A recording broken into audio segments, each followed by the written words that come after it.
O Entre Linhas foi recebido por Olivia Titi, que faz sucesso com o método que criou, conhecido por Como Gerenciar Minha Casa, e que de tão eficaz virou curso e já ajudou a mais de 3.000 pessoas.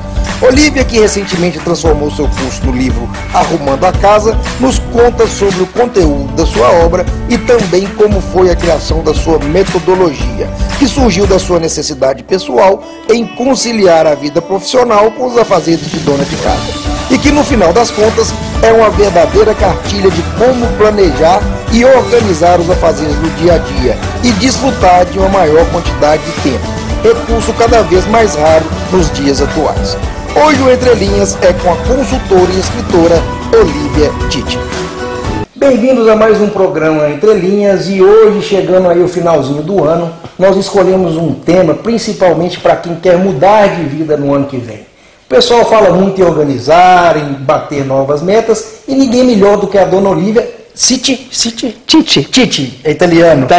Dona Olivia Titi, que é especializada em organizacionamento de vida pessoal, que é mais finanças, na vida pessoal, profissional e doméstica. Todo tipo de organização a senhora dá um jeitinho. Né? Mas antes de falarmos aí do seu método, que já é um método antigo, que virou livro, sim, já era curso, né? Já é um sucesso, nós vamos falar da história de vida da senhora.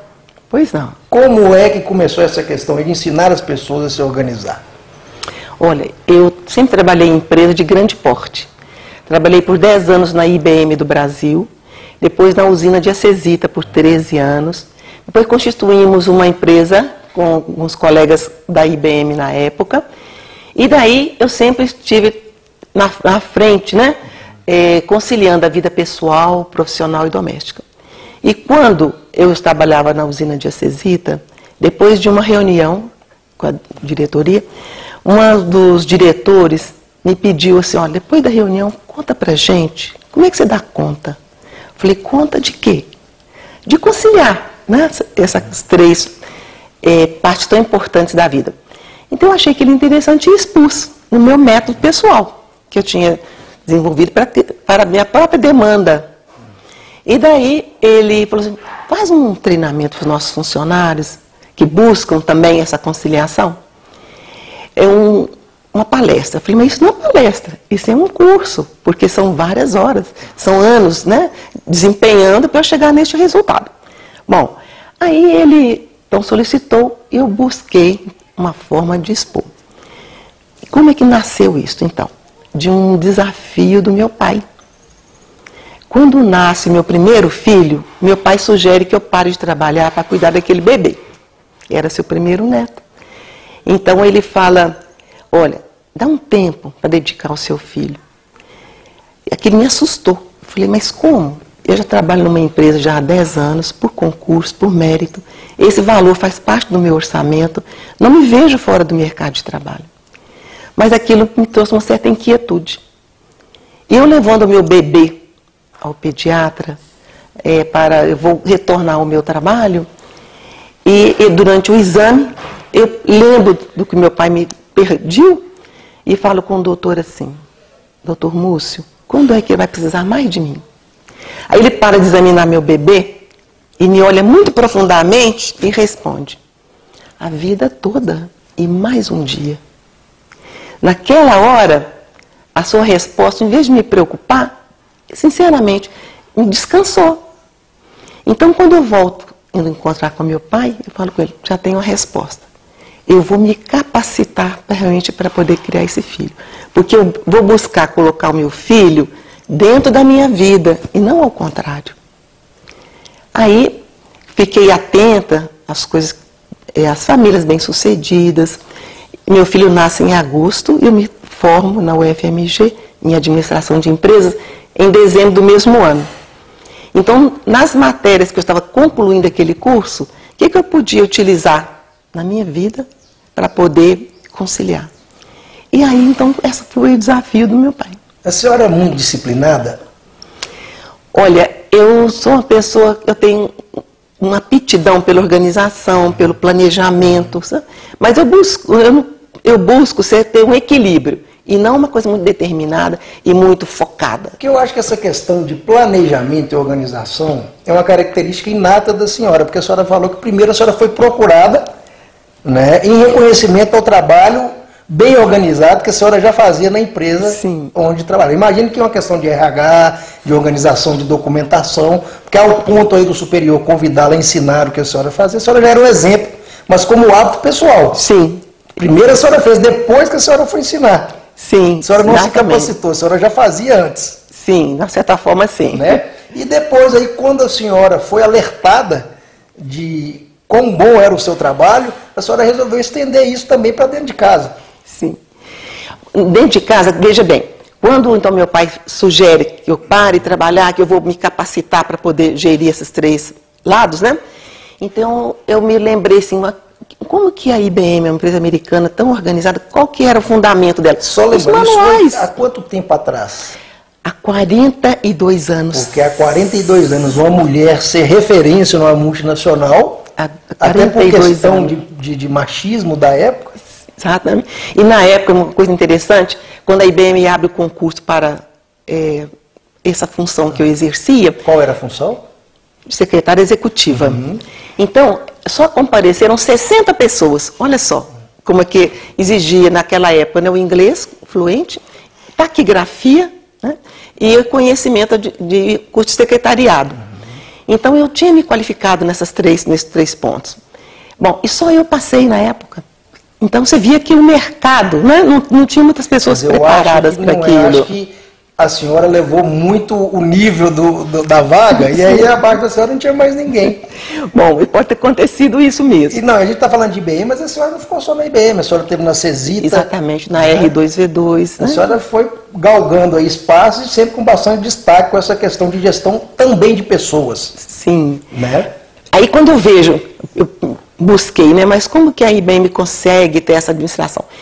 Através de manuais. Falei, então vou escrever as rotinas da minha casa. Assim que começa. A senhora jogou a metodologia exatamente, pro âmbito doméstico. Num campo assim menor, mas de grande importância, porque é a base da sustentação da vida, é a casa. Qual que é o melhor lugar do mundo?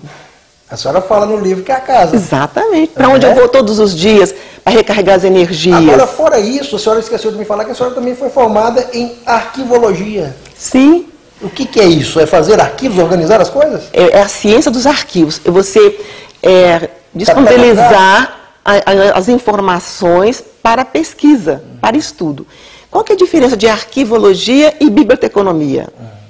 A biblioteconomia, ela reúne livros, né, de procedências diversas. Então, você vai numa livraria, você tem aquilo tudo disponível para você utilizar como fonte de recurso, pesquisa e tal. E a arquivologia? Uma empresa, por exemplo, aqui na própria companhia, aqui dentro de Sete Lagoas, a Iveco, né, que é uma empresa local. Então, qual que é a receita da cerveja? Então, só ela detém aquele conhecimento. Então, o arquivo é a fonte geradora do ensinamento da empresa. Então, no caso da companhia CESITA, o trabalho que eu fiz lá foi organizar a memória documental da empresa. Eu acho que a senhora nasceu para organizar o mundo e não percebeu que foi se aperfeiçoando para isso. E aí, nesse contratempo em que a senhora ia crescendo profissionalmente, se destacando, a família também ia crescendo. Sim. Né? Chegou a mãe de 2 filhos, não deixou de ocupar o papel de dona de casa. Não, porque, como eu te falei, a casa é a base, é a sustentação. Então, para que eu possa sair para trabalhar, o que eu falo com meus alunos, né, durante o curso e palestras, eu tenho que deixar primeiro a minha estrutura funcionando para que eu possa exercer com tranquilidade lá fora a minha vida profissional. Mas aí eu queria fazer uma pergunta para a senhora justamente nesse ponto, porque tem uma diferença de casa e de lar, não tem? Olha, a casa, a gente sempre vê como se coloca assim, qual que é o conceito, né, de casa? É a parte física. E o lar? Então, é a convivência. É a convivência. Né? É o que eu trago de bom, os meus valores, onde eu vou transmitir para a minha família. Porque a casa, né, e o lar é o laboratório. Agora, como a senhora fez menção e distinção de casa como aspecto físico e lar como aspecto social, sentimental, então tem que cuidar dos dois? Tanto do físico, material, sim, exatamente, quanto... como do lado. Quando o meu livro, né, que recebeu o título de Arrumando a Casa, que casa é essa? Não somente a casa física, mas também a casa funcional, né? É a casa sensível, é essa relação humana, é o aspecto, arrumando as finanças, a comunicação, a nutrição. Então, esses são os fatores. E o título dele veio através de uma pesquisa de um poema, né, de Drummond, que ele fala sobre casa arrumada, que é muito interessante. Nós vamos falar do livro da senhora, inclusive eu estou só floreando, né, porque o livro da senhora é interessantíssimo, que ele coloca aí em poucas folhas um método que a senhora desenvolveu em muitos anos, de forma prática. Sim. Né? Mas o método da senhora é como gerenciar a minha casa. Mas começou primeiro como curso, depois que virou livro. Sim. Esse método, então, que ele começou quando nasce meu filho, quando eu começo a dar esses treinamentos na usina diocesita, é como gerenciar a casa. E eu trabalho, então, com 11 temas: planejamento, finanças, tal. Na hora que eu vou... Aí, depois, com o tempo, eu criei um site. E o site, muitas pessoas pediam para comprar o manual. Então, eu explicava. O manual é didático. Então, para que você possa usufruir bem do conteúdo, é bom que venha em sala de aula. E a demanda foi crescendo. Daí eu falei, bom, então vou transformar o manual do curso neste livro. E na hora de colocar o título, gerenciar, ninguém gosta de ter muito trabalho, né? Já trabalha muito na empresa, fora, vai chegar em casa, ainda vai gerenciar. Então, buscando um nome mais comercial, um apelo mais afetivo, melhor. Então, através desse poema que eu citei do Drummond, eu achei então que é arrumando, porque a gente nunca está pronto. Nunca está pronto. É arrumando no tema. Porque quando a senhora fala arrumando a casa, e a senhora entra no índice, que vê planejamento, desde planejamento econômico, documento, até a forma de gerir funcionários, a senhora estendeu o conceito de casa de forma subjetiva para a vida pessoal. Sim. Arrumando a casa, mas seria arrumando a sua vida. Sim. Né? E com o objetivo de ser mais feliz. Pondo ordem na casa, como diria né, o ditado popular. Mas nós vamos encerrar o primeiro bloco agora, porque eu quero começar no segundo bloco já falando aí desse conteúdo, que é um livro muito prazeroso, muito gostoso de ler. Então nós voltamos daqui a pouco aí com o livro da Dona Olívia, Arrumando a Casa. Não sai daí.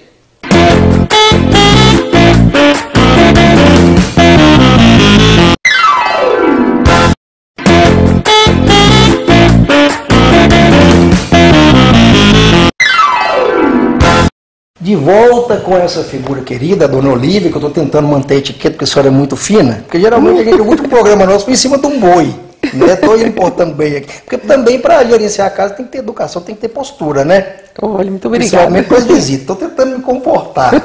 Mas, fique à vontade, viu? Então tá bom. Mas a senhora desenvolveu um método chamado Como Gerenciar a Minha Casa, que foi o embrião do livro que virou Arrumando a Casa. Sim. Para quem é esse método? Para quem é esse livro? Olha, para todas as pessoas que têm uma casa e que buscam realmente uma vida mais equilibrada, mais feliz, porque é muito comum as pessoas falam assim, não tenho tempo, não sei para onde vai parar meu dinheiro, não sei me comunicar. O pessoal em casa está reclamando da alimentação. Então, são indicadores de famílias que estão sempre buscando uma forma mais prazerosa, né, de conduzir suas vidas, seus lares. Então, para todo mundo que tem uma casa e que quer realmente ser mais feliz e ter uma vida mais harmoniosa. Hoje, o conceito de casa em âmbito de família mudou. Antigamente, família era aquela pessoa, aquele casal que tinha muitos filhos, foi reduzido. Hoje nós temos pessoas de casa, inclusive sozinhas. Sim. Esse livro serve para quem mora sozinho? Serve para todas as famílias.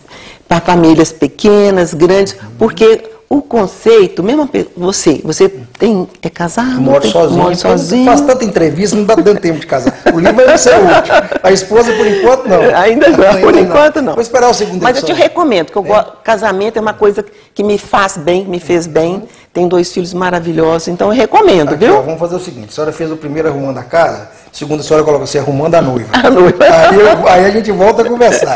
Você vai ser um rapaz prendado, então vai achar Aí muito vai fácil ser, a noiva. Exatamente. Então eu acho que eu não vou ler nem ele todo, não fico prendado Esse demais. livro, ele é tido como, depois de pronto, que eu comecei a transformar o manual do curso neste livro, eu entreguei para 2 jornalistas lerem, um homem e uma mulher. A partir do momento que eles terminaram de fazer a leitura, falaram assim, Olívia, isso não é um livro, é um manual. Inclusive tem muito exercício que a senhora faz. É um manual, tabelas, porque né? na página 14, eu então dou um teste, onde eu faço um diagnóstico. Eu pergunto assim, Júnior, olhe para você ver, dentro dos 11 temas que eu estou abordando aqui, então eu vou aplicar em você um teste para você fazer um diagnóstico, como você está em cada tema deste. Em planejamento, em comunicação, em finanças. Então, no final, você vai ter o resultado das suas notas. A senhora começa primeiro relocando o leitor em qual momento ele está. Em que ele está. E ver se o livro vai ter uma utilidade para ele. E onde ele tiver a maior pontuação, é que ele tem menor nível de conhecimento. Então, começa por esse tema. E aí ele vai procurando os tópicos que melhor complementam. Exatamente. Mas eu sempre recomendo que comece pelo planejamento, que é a base. E aqui na capa do livro estão os nomes, as palavras que elas não estão jogadas, elas foram cuidadosamente colocadas. Então, na base, o planejamento, que é o alicerce. E aqui no topo tem finanças, saúde, educação, documentos. Então, todo o conteúdo está aqui esboçado nessas palavras. Então, quando você... Tem muita gente que tem um livro e nem deu atenção para a capa. Então, eu oriento, né, as pessoas, eu vou às livrarias onde o livro está sendo vendido, na leitura aqui em Sete Lagoas, outras leituras pelo Brasil afora, como no ouvidor da Savassi, através do meu site.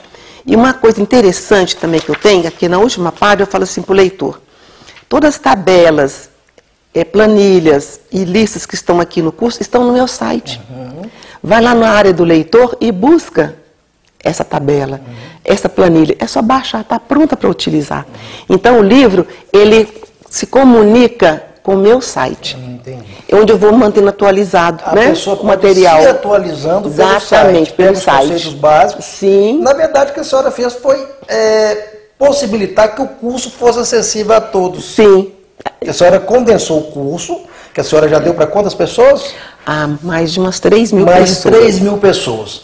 Pela demanda, a senhora condensou o curso e dá manutenção pelo site. Exatamente. Mas vamos falar aí dos conceitos, que o pessoal de casa, tem muita gente que tem preguiça de ler. O que esse livro está falando? Depois eles vão ler. Tá certo. A senhora fala muito em planejamento e organização.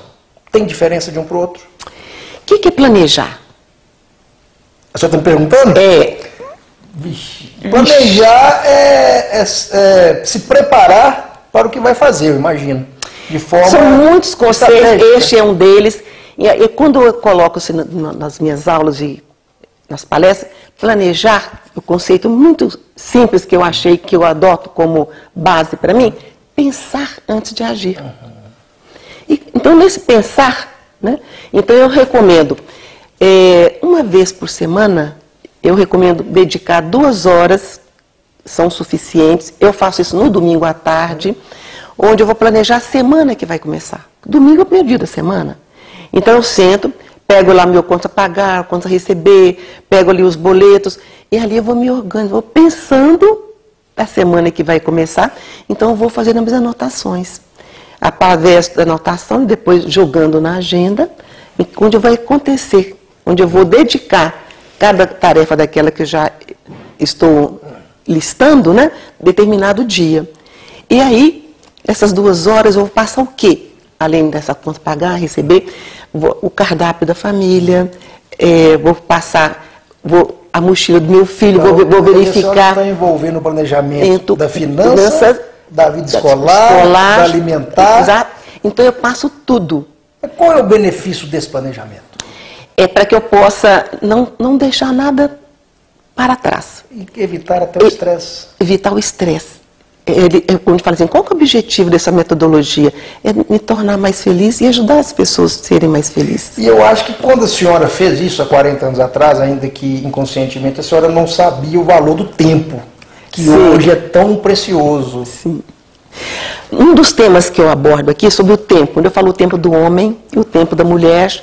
E claro que o tempo da mulher, ele é muito mais requerido, mais exigido. Porque num lar, a mulher tem vários papéis. Né? Não somente da mãe, da esposa, da filha, da educadora, da profissional. Então são vários. O homem também é muito, claro que é muito importante. Né? Meu esposo é uma pessoa maravilhosa, foi meu primeiro leitor. Tudo que eu fazia, né, ele lia em primeira mão, critica, me orienta. E assim foi uma vida muito prazerosa.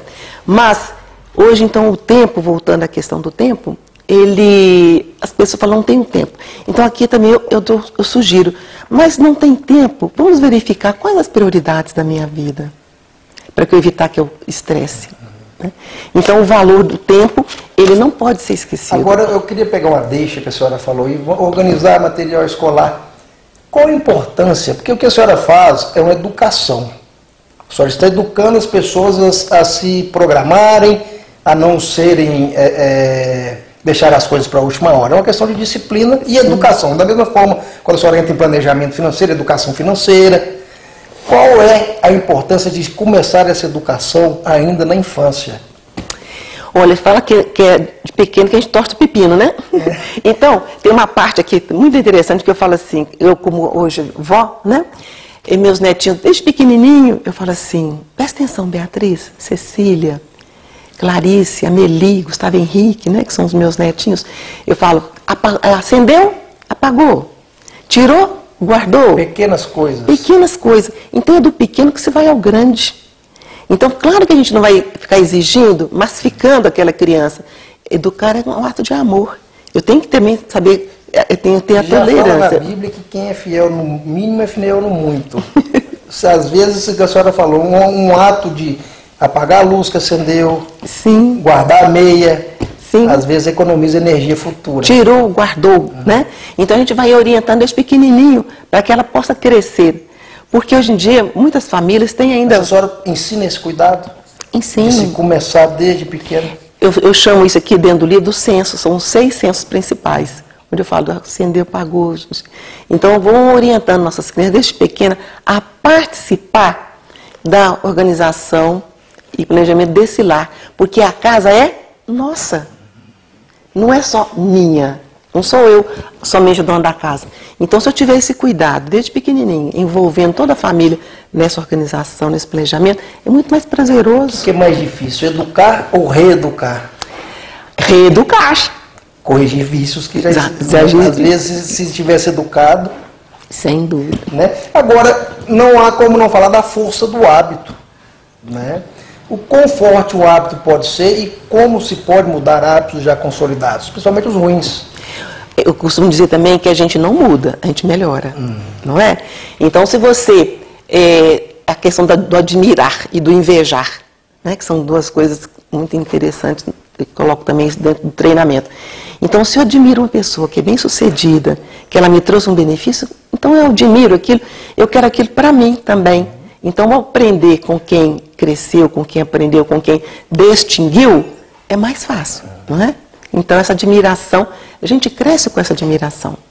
Bom, nós estamos fechando o segundo bloco. Eu falei com a senhora que o papo ia voar, sim, mas nós vamos explicar agora no terceiro bloco a questão dos planejamentos, as questões de organização de documentos, na prática. A senhora sim mostra pra gente? Mostro, então, perfeitamente. Então fica aí que no último bloco nós vamos colocar em prática os ensinamentos da Dona Olívia.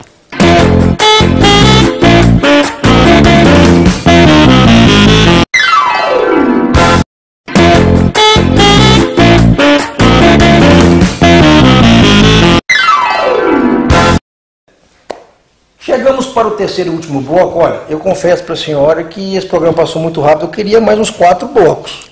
Porque o curso da senhora é muito didático. A senhora fala com a calma que parece que você tem certeza que tem muita gente que está com o quadro desarrumado. Eu falo assim, mas é tão fácil arrumar. Né? Mas eu acho que a questão não é o pós, é o antes. Porque a senhora fala muito em planejamento. Né? Sim, sim. Então vamos começar aí pelo planejamento pessoal. O que a senhora tem para falar sobre planejamento pessoal?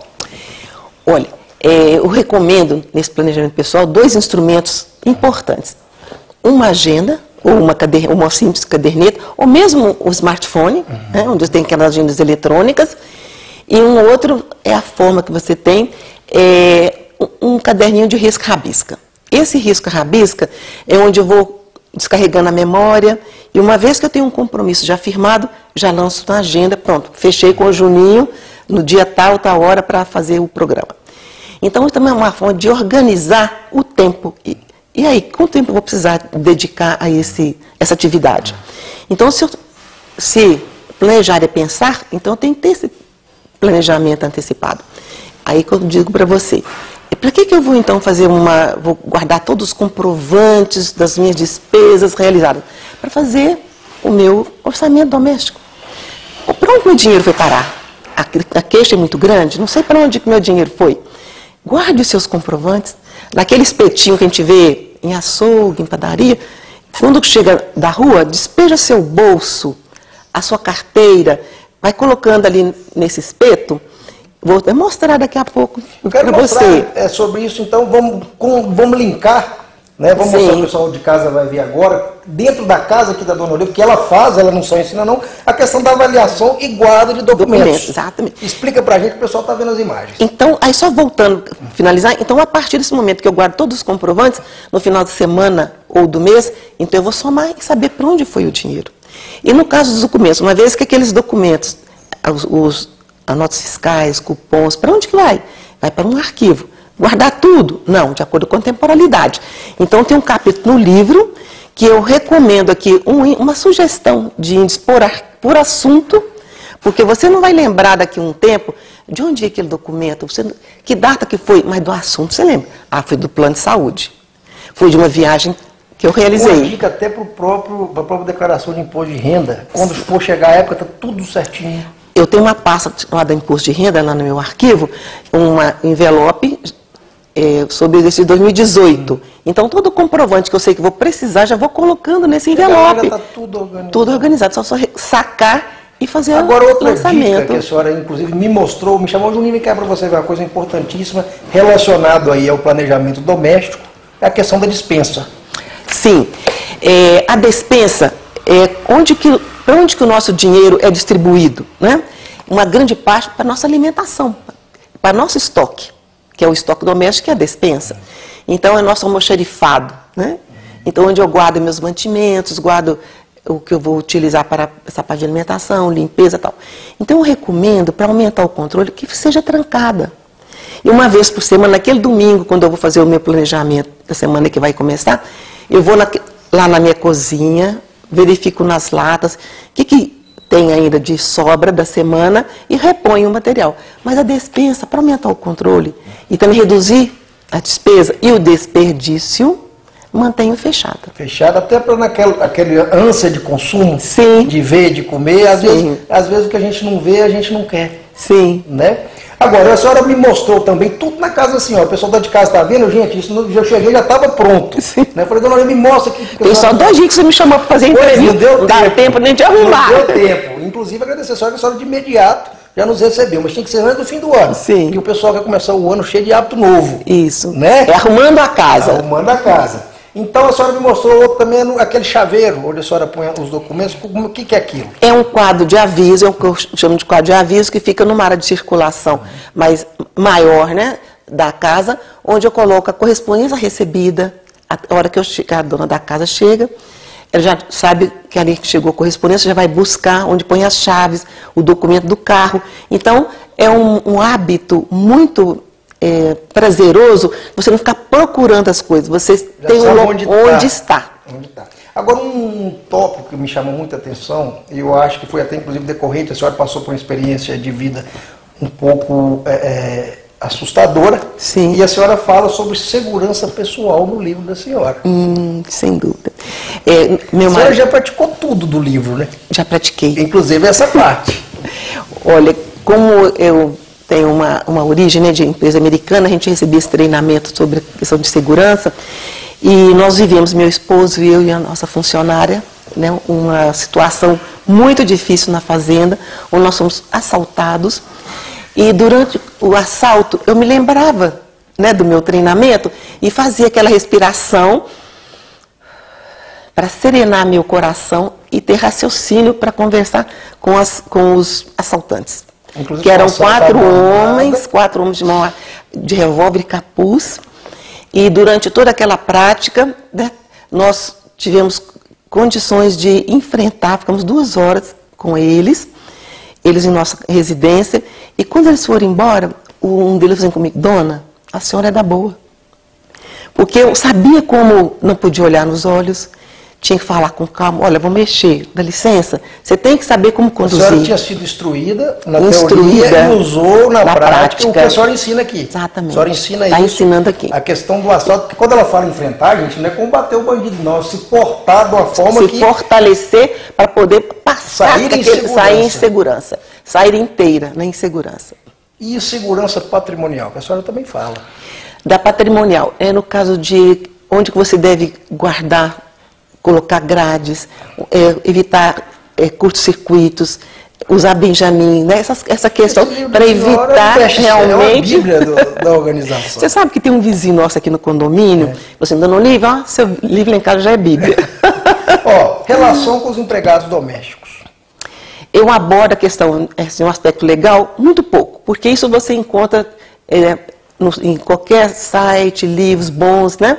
Então eu falo mais do relacionamento, da premiação, para que você possa ter um empregado por mais tempo, duradouro, e você então ensinar. O treinamento é muito importante. Dona Olívia, excelente. Eu tive um prazer que poucas pessoas vão ter, que é de conversar pessoalmente. A senhora passa uma tranquilidade, uma paz. Queria que a senhora deixasse algum recado, que a senhora, caso eu não tenha falado alguma coisa, algum conselho, alguma dica para o pessoal de casa. Olha, Juninho, esse livro, quando que eu comecei a escrever? Tem 6 anos, né? Lancei agora em setembro deste ano. Foi para quando os meus filhos estavam noivos, preparando para o casamento. Pensei: o que eu vou dar de presente para os meus filhos? Então eu lembrei, eu vou então transformar o manual do curso nesse livro. Porque eu sabendo o que eles vão passar, e os jovens em geral, né? Claro que vão chegar nesse resultado ao longo do tempo, mas se já tem oportunidade de ter um conhecimento de uma vida vivida, de experiência prática, é mais fácil. Então tem um plus ainda, porque quem estava na dúvida de comprar o livro, nem comprar, dar de presente, foi feito de mãe para filho. De mãe para filho. Aqui na dedicatória, né? Agradeço também muito ao meu marido, que me ajudou muito, aos meus filhos. Todos os 2 passaram assim, no primeiro vestibular, são pessoas que trabalham, são bons profissionais, qualificados, então é a experiência de vida. Funcionou com a senhora? Muito, muito, sabe? Então eu queria falar para o pessoal de casa, Dona Olívia, hora nenhuma, me pediu para mostrar, não. Eu que fiz ela pegar para mim o livro lá, eu que vim atrás delas, mas é um excelente presente de Natal, né? Arrumando a casa da Dona Olívia Tite, escreve Cici, e eu recomendo, eu folhei o livro, é um livro para todas as idades, principalmente para os jovens, né? Principalmente para quem está começando. Inclusive, a senhora está me falando que a senhora vai me dar aí uns 2 exemplares, né, para a gente dar de presente no site, o pessoal que quiser entrar a partir de agora lá no site, no www.juninhosinnonou.com.br, vai ter uma página lá com a foto, e aí a Dona Olívia vai sortear e vai dar de presente com dedicatório para quem for lá se inscrever. Tá? Dona Olívia, eu queria agradecer a senhora. Eu que agradeço a oportunidade e falar assim, que arrumando a casa, 2018 está aí. Né? Vida nova, nunca é tarde. Né? E nem, a gente nunca acaba de arrumar também, não é? A pessoa está assistindo esse programa em 2020, sim, comece. Exatamente. Né? Nunca é tarde. O errado é permanecer no erro. Sim. Quero desejar a senhora um Feliz Natal. Muito obrigada, Juninho. Dar os parabéns, que a senhora continue ajudando as pessoas aí, porque isso aqui é uma função social muito grande. Muito obrigada. E visita também o site, tem muitas informações a respeito dele. Já vou me organizar, porque inclusive isso aqui é um manual de sedução. Né? Tá bom. Obrigado a vocês pela companhia de mais um programa Entre Linhas. Tenham todos um excelente Natal e semana que vem estamos de volta com um novo convidado. Muito obrigada. Você vai ficar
Por causa da sua brilhante carreira, o atual presidente da Associação Brasileira de Direito Tributário está entre os advogados de maior destaque do país, o que inclui em seu portfólio 3 premiações como o tributarista mais admirado do Brasil.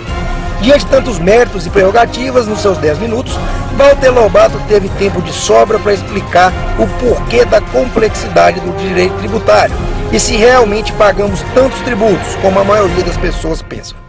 Dentre outros temas, opinou sobre a nossa carga e almejada reforma tributária, a guerra fiscal entre os estados, a desigualdade dos impostos de rendas e os discutidos impostos único de valor agregado e sobre grandes fortunas.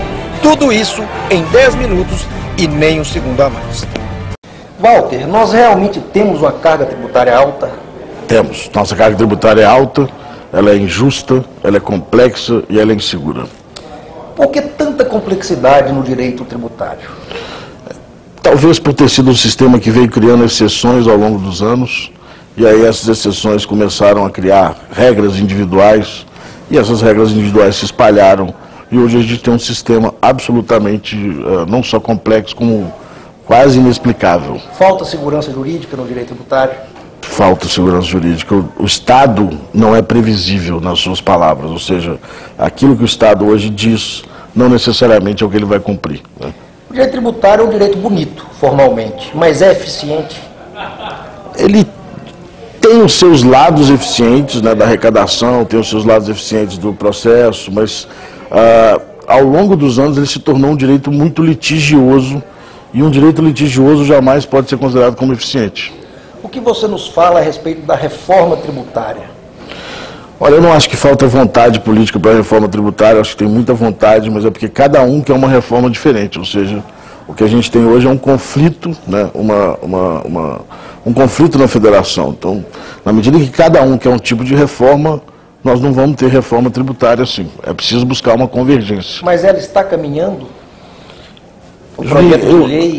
Está caminhando, eu acho que, na verdade, ela vai caminhar e ela vai ser aprovada, não por vontade, mas por necessidade. Vai chegar um ponto que o sistema vai ter se exaurido de tal forma que não haverá outra possibilidade se não aprovar a reforma tributária, no mesmo caminho, no mesmo raciocínio da reforma política.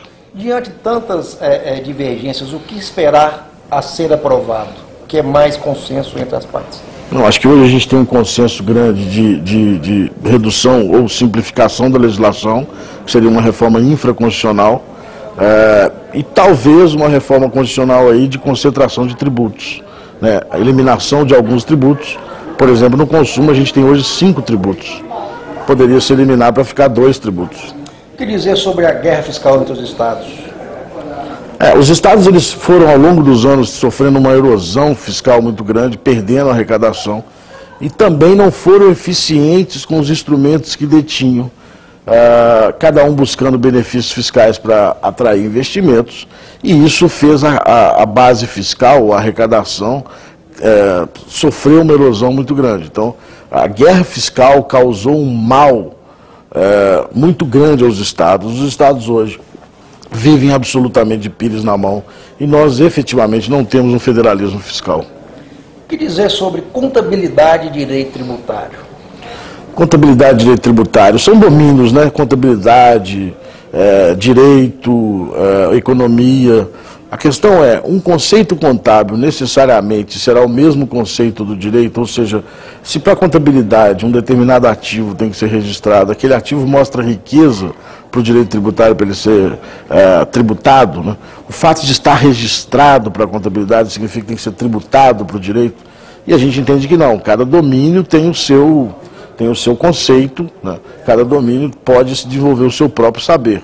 Essa unificação de conceitos é algo meio que... A invasão de território? Sempre, sempre. Tanto do direito na contabilidade, como da contabilidade no direito. E o que a gente tinha que entender é que são domínios diferentes, né? Eu tenho um conceito contábil que não necessariamente é um conceito tributário. O Estado, ele é justo no uso da sua força de arrecadação? O Estado não é justo porque ele tem a necessidade da arrecadação. Toda vez que vem a necessidade, se esquece um pouco dos princípios que deveriam cercar o Estado, né? Moralidade, legalidade, publicidade.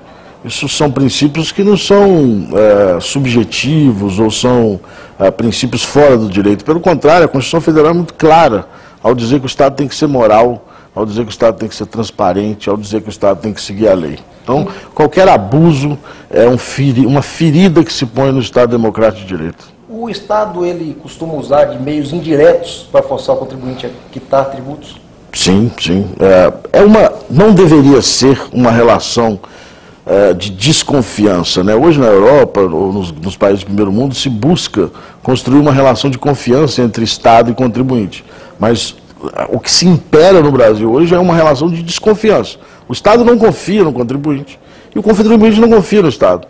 Nessa relação de desconfiança é uma relação que cada parte faz tudo para que a outra parte não lhe atinja. Então o Estado busca meios indiretos, sanções políticas por vezes, o que é absolutamente constitucional, para se cobrar um tributo. E o Poder Judiciário precisa agir nesse momento para impedir isso. Imposto único no Brasil. Nós já falamos isso algumas vezes. Eu acho que não funciona. O imposto único ele é muito homogêneo para um país que é absolutamente heterogêneo. Você criaria sim aí uma concentração de renda ainda maior do que nós temos hoje. Elisão e evasão fiscal. Evasão fiscal é algo que tem que ser absolutamente combatido, é sonegação, com multas pesadas, com fiscalização pesada. Elisão fiscal é você atuar segundo aquilo que a lei não determina. Se você sai desse âmbito e diz que não pode sequer planejar os seus negócios, você cria conceitos muito indeterminados, o que causa uma insegurança jurídica enorme.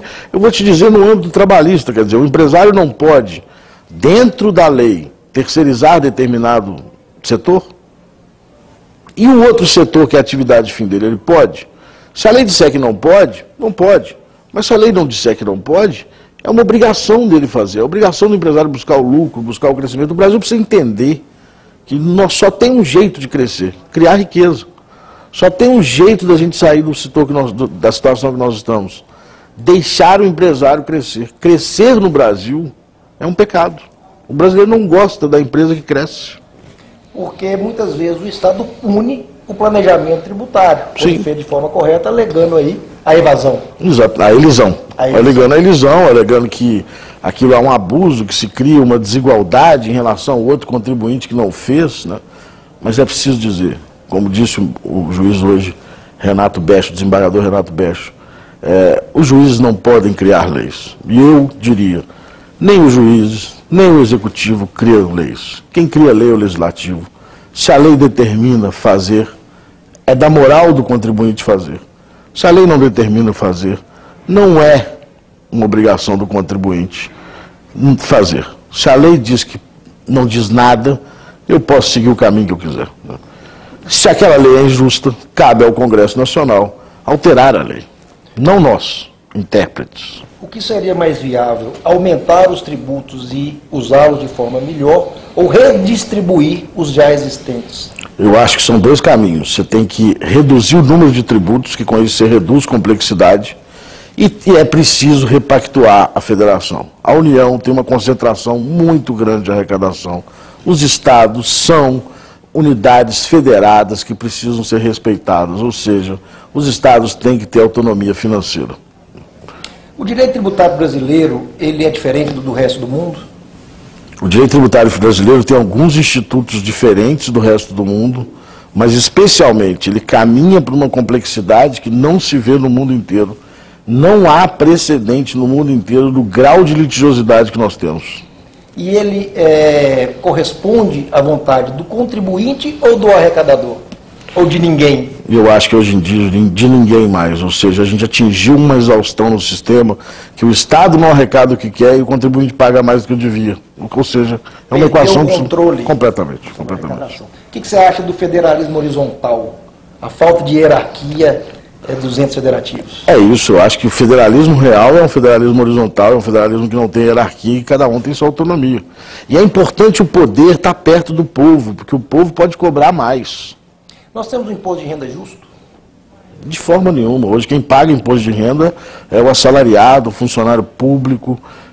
As grandes rendas no Brasil não pagam imposto de renda. é um imposto de renda altamente regressivo. Quanto tempo não se reajustam os limites?